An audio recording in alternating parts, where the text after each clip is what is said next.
Hello everyone, this is Nishi Tomar from the team Mastering Up, and in this video we will be going to discuss about the history of plant cytology.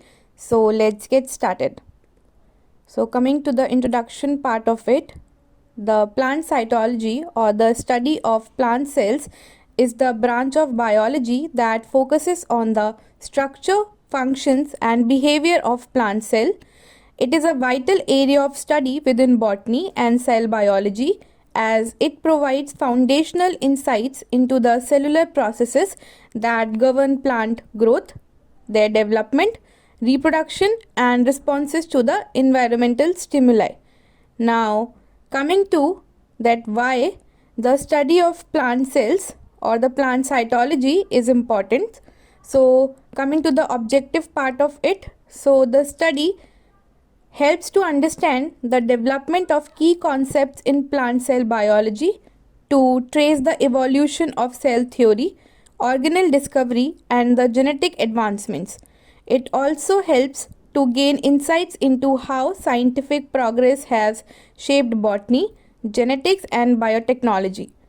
Coming to the next part of it, so it also helps to recognize the impact of technological advancements from microscopy to molecular techniques.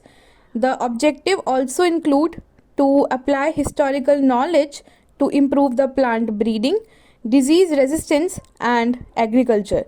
So this is the objective, that why the study of the history of plant cytology is important. Now coming to the overview of the history of plant cytology. So the plant cytology began with Hooke's discovery of cells in 1665 and Schleden's cell theory in the 19th century. The 20th century brought cytogenetic advances including chromosome studies and the DNA discovery. The modern tools like CRISPR and fluorescence microscopy revolutionized research. Today it drives progress in genetics, biotechnology and agriculture. So to explain this, the plant cytology or the study of plant cells has evolved over centuries, driven by advancements in microscopy, genetics and biotechnology. Understanding its history helps trace the development of key scientific concepts. So broadly, the history of plant cytology is divided into 5 broad areas or the eras. So coming to the 17th to 19th century, which is the foundation of plant cytology era. So how it started, that in 1665 Robert Hooke first observed plant cells in cork using a simple microscope and he coined the term cell. Later in 1674 Anton van Leeuwenhoek improved microscope design, enabling detailed observation of the living cells. Coming to the late 18th century, that the microscope became widely used for plant cell studies. Later in 1831, Robert Brown identifies the nucleus in plant cells, and in 1838 to 1839, Matthias Schleden proposed that all plant cells are composed of cells contributing to cell theory with Skiven. So Schleden and Skiven proposes the cell theory that all organisms are made up of cells. Later in 1855, Rudolf Virchow introduced the idea that all cells arise from the pre-existing cell, emphasizing cell division. And to add to it, Hugo von Moll in 1863 identified the cytoplasm and coined the term protoplasm, which refers to the living content of a cell. So this is about the first era or the 17th to 19th century, or about the foundation of plant cytology. Now coming to the next era, which is of late 19th century, and which is about understanding the nucleus and chromosome in a plant cell. So in 1866, Gregor Mendel published his work on plant inheritance and contributed to the foundation of genetics. Later, Walter Fleming in 1879 What he does is that he described mitosis, explaining how cells divide and also chromosome behavior. Later in 1883, Edward Strasburger studied plant mitosis and meiosis, laying the foundation for plant genetics. He also contributed to understand the nuclear behavior. Later in 1898, Camillo Golgi discovered Golgi apparatus, a key organelle in secretion and transport within plant cells. So this is about the second era, or about the late 19th century, or about the understanding of the nucleus and chromosomes in a plant cells. Now coming to the next era, early 20th century era, or the chromosome studies and the advances in microscopy when it comes to plant cytology. So what happens in this era is that Walter Sutton and Theodore Boveri stabilized the chromosome theory of inheritance, so linking the chromosomes to Mendelian genetics, and they proposes the chromosome theory of inheritance. Coming to 1931, when Barbara McClintock and Harriet Creighton demonstrate genetic recombination in maize. So they studied chromosome crossover in maize, or the Zea mays, contributing to genetic recombination. Later in 1937, electron microscope detailed imaging of plant cells. So this is about the early 20th century, or about the chromosome studies and advances in microscopy era when it comes to plant cytology. Now coming to the next era, which is mid-late 20th century, or the molecular cytology era when it comes to plant cytology.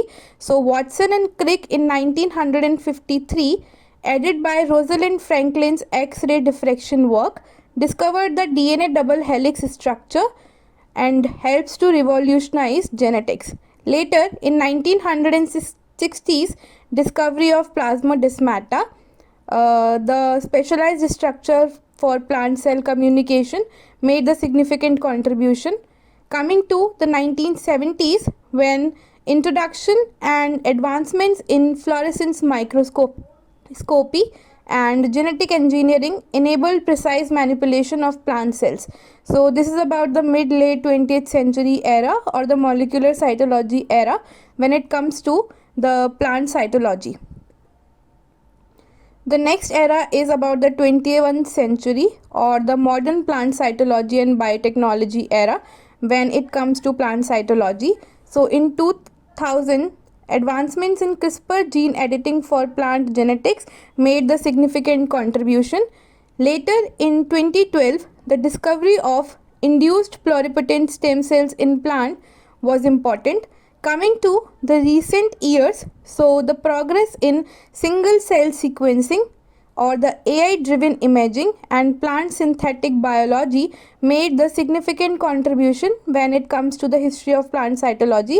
So these are the 5 broad eras when it comes to plant cytology.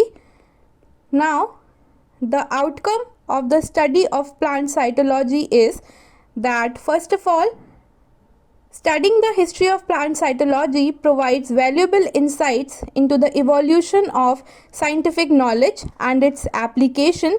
So the key outcomes include, first, the understanding cell structure and function. So tracing the discovery of plant cell organelles and their function is important. Coming to the second outcome, that it helps to appreciate scientific progress. So recognizing how advancements in microscopy, genetics and molecular biology have shaped modern cytology. Coming to the next part of it, so linking past discoveries to modern applications. So in this, connecting historical foundings with present day innovations in biotechnology, genetic engineering and agriculture is important. Now coming to the next part of the outcome, that it also helps to enhance the agricultural and genetic research. So applying cytological knowledge to improve plant breeding, disease resistance and the crop productivity. Coming to the next part of it, so the outcome of plant cytology history study also helps to encourage further research. So it helps to inspire continued exploration of plant cells for advancements in medicine, biotechnology, and environmental sciences. So all these outcomes helps that this knowledge ultimately contributes to the scientific development and practical application in plant science and biotechnology. So this is all about the outcome of the history of plant cytology study. Now coming to the conclusion or the future of plant cytology. So the history of plant cytology showcases a progressive journey from simple microscopic observations to sophisticated molecular techniques. These advancements have significantly contributed to plant genetics, biotechnology, and agriculture, helping scientists to improve the plant breeding, disease resistance, and crop productivity.